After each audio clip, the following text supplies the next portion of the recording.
बस 2 दिन और मैं घर जा सकता था। मैंने साफ साफ तस्वीर सोची, गर्म दूध, बालकनी पर फूल और मम्मी पापा की नोक-झोंक। फिर रोशनी कम हो गई। मेरे मास्टर मुझसे थोड़ी दूर खड़े थे।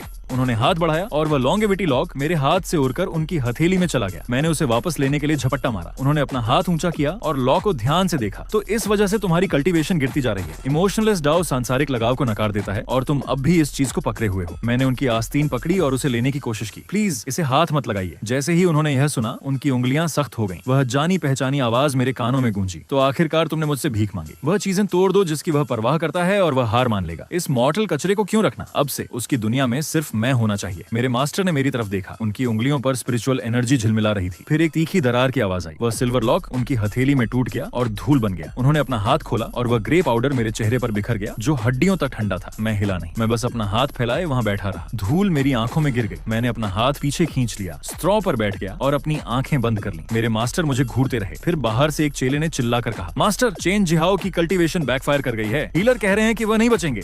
मेरे मास्टर ने मेरी कलाई इतनी जोर से पकड़ी कि लगा जैसे मेरी हड्डियां टूट जाएंगी। मेरे साथ चलो मेन हॉल में। चेन जिहाओ एक जेड काउच पर लेटा था। उसके मुंह के कोने में हर तरफ खून था। हीलर्स का एक ग्रुप फर्श पर घुटनों के बल बैठा था, अपनी रिपोर्ट दे रहा था। जूनियर ब्रदर, चेन की हार्ट मेरिडियंस डैमेज हो गई हैं। उन्हें कैटलिस्ट के रूप में किसी ऐसे इंसान के दिल का खून चाहिए जो उसी कल्टीवेशन पाथ पर हो। स्वॉर्ड सेक्ट में इमोशनलेस डाउ पर सिर्फ मैं और मेरे मास्टर थे। उन्होंने एक खंजर बाहर निकाला और उसे मेरे सामने रखा। इसे बचाओ। मैंने उस ब्लेड की तरफ देखा। मैं वैसे भी जल्द ही जा रहा था। अगर यह शरीर बर्बाद भी हो जाए तो कोई फर्क नहीं पड़ता। ठीक है। मैंने अपनी रोब खोली और अपना सीना नंगा कर दिया, जो पुराने जख्मों के निशानों से भरा था। ये वह जख्म थे जो उनके लिए ट्रिब्यूलेशन स्ट्राइक्स झेलते वक्त मुझे मिले थे। मेरे मास्टर की नजर उन पर पड़ी और खंजर पकड़े हुए उनका हाथ रुक गया। चेन जिहाओ ने काउच पर दर्द से कराहने की आवाज की। मेरे मास्टर ने हरकत की। वह खंजर मेरे मांस में धंस गया, सीधा मेरे सीने में, और दर्द की एक लहर मेरे अंदर से गुजर गई। मैंने अपने दांत भींचे और खामोश रहा। उन्होंने अपनी कलाई मोड़ी और सुनहरी लाल खून की 3 बूंदें बाहर निकल आईं। जिस पल मेरे दिल का खून मेरे शरीर से बाहर निकला, मैं गिर गया। मेरी आंखों के सामने अंधेरा छा गया। उस बेहोशी में मेरे मास्टर ने आगे बढ़कर अपना हाथ मेरे सीने पर रखा। उन्होंने खून बहना नहीं रोका, बल्कि उन्होंने खून से लथपथ कपड़े का एक टुकड़ा कतर कर अपनी आस्तीन में छुपा लिया। वह आवाज फिर बोली, कितना खून है, अभी भी गर्म है। ये उसके दिल का खून है, इसे छुपा लो, बाद में मुझे दिखाना। हॉल चेलों से भरा हुआ था। उन्होंने मुझे फर्श पर गिरते हुए देखा और उनमें से कोई भी एक कदम आगे नहीं बढ़ा। आप कह सकते थे कि सीनियर ब्रदर हमेशा से जूनियर ब्रदर चेन से नाखुश थे। नहीं सोचा था कि वह उन्हें इतना उकसाएंगे। थोड़ा सा खून निकालना तो आसान सज्जा है। सच में वह इसी के लायक था। मैं फर्श पर लेटा रहा, उस ट्रांसल्यूसेंट पैनल को घूरता रहा। काउंटडाउन में 1 दिन बचा था, बस पहुंचने ही वाला।